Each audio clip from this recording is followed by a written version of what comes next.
झांसी की रानी की स्वर गाथा है, किसको नहीं पता। रानी लक्ष्मीबाई, उनका जिक्र आते ही हम अपने बचपन की सुभद्रा कुमारी की पंक्तियों को गुनगुनाने लगते हैं, जिनमें वह कहती है, खूब लड़ी मर्दानी हो तो झांसी वाली रानी थी, बुंदेलों के मुंह हमने सुनी कहानी थी। इतिहास के पन्नों में स्वर्ण अक्षरों में दर्ज रानी लक्ष्मीबाई की हिम्मत, शौर्य और देशभक्ति। सन 1828 में वाराणसी जिले के भदैनी में मोरपंत तांबे के घर में एक बच्ची का जन्म हुआ। उस बच्ची का नाम रखा गया मणिकर्णिका। नाम बड़ा था इसलिए घर वालों ने इसे मनु कहकर बुलाना शुरू किया, जिससे बाद में दुनिया ने रानी लक्ष्मीबाई के नाम से जाना। मनु अभी बोलना भी नहीं सीख पाई थी कि उनके चुलबुलेपन ने उन्हें सबका दुलारा बना दिया। देखते ही देखते कब 4 साल की हो गई, किसी को पता ही नहीं चला। फिर अचानक एक दिन उनके सिर से माँ भागीरथी बाई का साया हट गया। अब पिता मोरोपंत तांबे ही थे, जिन्हें मनु को माता और पिता दोनों बनकर पालना था। बिन माँ की बेटी का पालन पोषण करना आसान नहीं था, पर पिता मोरोपंत ने धैर्य नहीं खोया, न ही उन्होंने अपनी जिम्मेदारी से मुंह मोड़ा। उन्होंने मनु को कभी माँ की कमी महसूस नहीं होने दी और एक बेटे की तरह बड़ा किया। शायद उन्होंने बचपन में ही मनु के हुनर को पहचान लिया था, तभी पढ़ाई के साथ ही उन्होंने मनु को युद्ध कौशल भी सिखाए। धीरे धीरे मनु घुड़सवारी, तलवारबाजी और तीरंदाजी में पारंगत होती गई। देखते ही देखते मनु एक योद्धा की तरह कुशल हो गई। ज़्यादा से ज़्यादा उसका वक्त अब लड़ाई के मैदान में गुजरने लगा। कहते हैं कि मनु के पिता संतान के रूप में पहले लड़का चाहते थे, ताकि उनके वंश को आगे बढ़ाया जा सके। लेकिन जब मनु का जन्म हुआ तो उन्होंने तय कर लिया था कि वह उसे ही एक बेटे की तरह पालेंगे। वह उसे ही मनु ने भी अपने पिता को निराश नहीं किया और उनके सिखाए हर कौशल को जल्द से जल्द सीखती गई। इसके लिए वे लड़कों के सामने मैदान में उतरने से भी नहीं कतराई कि तुम्हारी बिटिया बहुत ही खास है और ये आम लड़कियों की तरह बिल्कुल भी नहीं है।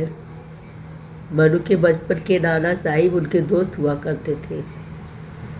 वैसे तो दोनों में उम्र का काफ़ी बड़ा फासला था।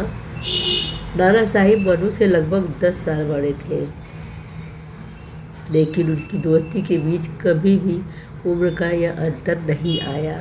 नाना साहिब और मनु एक शख्स थे जो अक्सर इन दोनों के साथ रहता था। उस शख्स का नाम था तात्या टोपे। बचपन से ही ये तीनों एक साथ खेलते और युद्ध की प्रतियोगिताओं में एक साथ भाग लेते रहते थे। माना जाता है कि रानी लक्ष्मीबाई ने जब पहली आज़ादी की जंग लड़ी थी, तब भी इन दोनों ने उनका कंधे से कंधे मिलाकर साथ दिया था। मनु बचपन से ही मानती थी कि वह लड़कों के जैसे सारे काम कर सकती है। एक बार उन्होंने देखा कि उनके दोस्त नाना एक हाथी पर घूम रहे थे।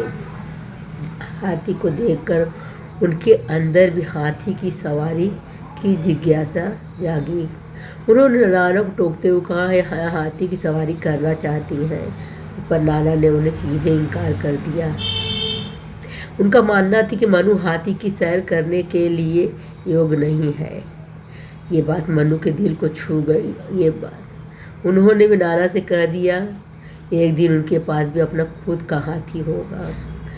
आगे चलकर जब वे झांसी की रानी बनी तो ये बात बिल्कुल सच साबित हुई। मनु वह 13-14 साल की रही होगी, उनका शादी गंगाधर राव से कर दिया गया। उन्हें एक पुत्र की प्राप्ति हुई थी, लेकिन 4 महीने की अल्पायु में उनकी मृत्यु हो गई। अंग्रेज़ों से अपने राज्य को बचाने के लिए राजा गंगाधर राव ने एक बच्चे को गोद लिया। बच्चे का नाम दामोदर राव रखा गया, लेकिन गंगाधर राव बच्चे के नामकरण के अगले दिन ही चल बसे। अपनी खुद की संतान न होने के कारण अंग्रेजी हुकूमत ने रानी लक्ष्मीबाई को झांसी छोड़ने का फरमान जारी कर दिया। गवर्नर जनरल लॉर्ड डलहौजी ने झांसी पर कब्जा कर लिया और रानी की गद्दी से बेदखल करने का आदेश जारी कर दिया। लेकिन स्वाभिमानी रानी ने फैसला कर लिया था, फिर वह अपनी झांसी अंग्रेज़ों को नहीं देंगी। जब अंग्रेजों की दूत रानी के पास किला खाली करने का फरमान लेकर आए तो रानी ने गरज कर कहा, मैं अपनी झांसी नहीं दूंगी। जनवरी 1858 में अंग्रेजी सेना झांसी पर कब्जा करने के लिए आगे बढ़ी। लक्ष्मीबाई युद्ध के मैदान में कूद पड़ी और उनकी सेना ने अंग्रेजों के आगे बढ़ने से रोक दिया। लड़ाई 2 हफ्तों से चली। अंग्रेजी सेना को पीछे हटना पड़ा, लेकिन अंग्रेज बार बार दोगुनी ताकत के साथ वापस आ जाते थे। झांसी की सेना लड़ते लड़ते थक गई। आखिरकार अप्रैल 1858 में अंग्रेजों ने झांसी पर कब्जा कर लिया। रानी लक्ष्मीबाई अपने कुछ भरोसेमंद साथियों के साथ अंग्रेजों को चकमा देकर किले से निकलने में कामयाब हो गई। रानी और उनकी सेना कालपी जा पहुंची और उनके द्वारा ग्वालियर के किले पर कब्जा करने की योजना बनाई। ग्वालियर के राजा किसी भी हमले की तैयारी में नहीं थे।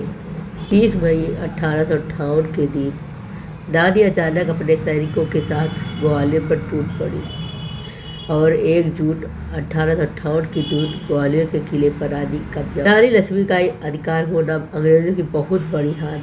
अंग्रेजों ने ग्वालियर किले पर हमला। रानी ने भीषण मार काट मचा। बिजली की भांति लक्ष्मीबाई अंग्रेजों का सफाया करते हुए आगे बढ़ती जा रही थी। ग्वालियर की लड़ाई का दूसरा दिन था। रानी लड़ते लड़ते अंग्रेजों से चारों तरफ से घिर गई।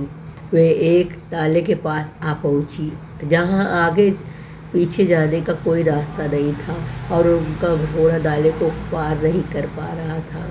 रानी अकेली थी और सैकड़ों अंग्रेज सैनिकों ने मिलकर रानी पर वार करना शुरू कर दिया। रानी घायल होकर गिर पड़ी। उन्होंने अंग्रेज सैनिकों को जाने नहीं दिया और मरते मरते भी उन्होंने सभी को मार गिराया। लक्ष्मीबाई नहीं चाहती थी कि उनके मरने के बाद उनका शरीर अंग्रेज छू पाए। वहीं पास में एक साधु की कुटिया थी। साधु ने उठाकर अपनी कुटिया तक ले गए। लक्ष्मीबाई ने साधु से विनती की तुरंत जला दिया जाए और इस तरह से 18 जून 1858 के दिन ग्वालियर में रानी वीरगति को प्राप्त हो गई। रानी लक्ष्मीबाई का जीवन हमारे लिए प्रेरणा स्रोत है। हम संघर्ष का नया अध्याय लिख रानी लक्ष्मीबाई और उन जैसी अन्य महान महिलाओं ने हमारे देश के लिए संघर्ष न किया होता तो शायद ही आज हम अंग्रेजों के गुलाम होते।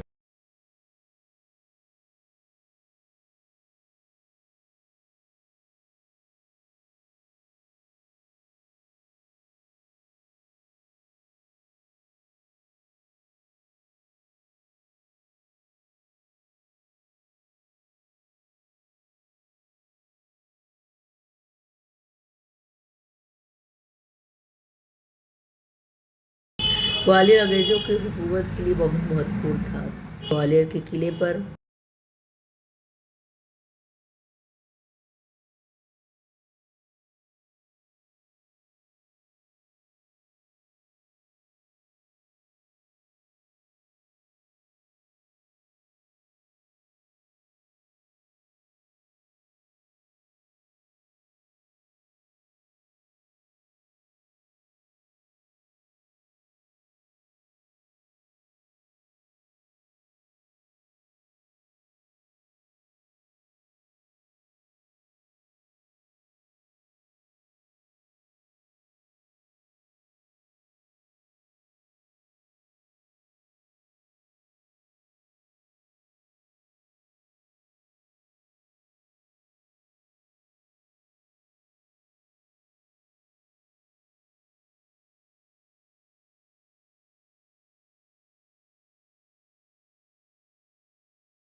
उनको देखकर सब उनके पिता से कहते थे,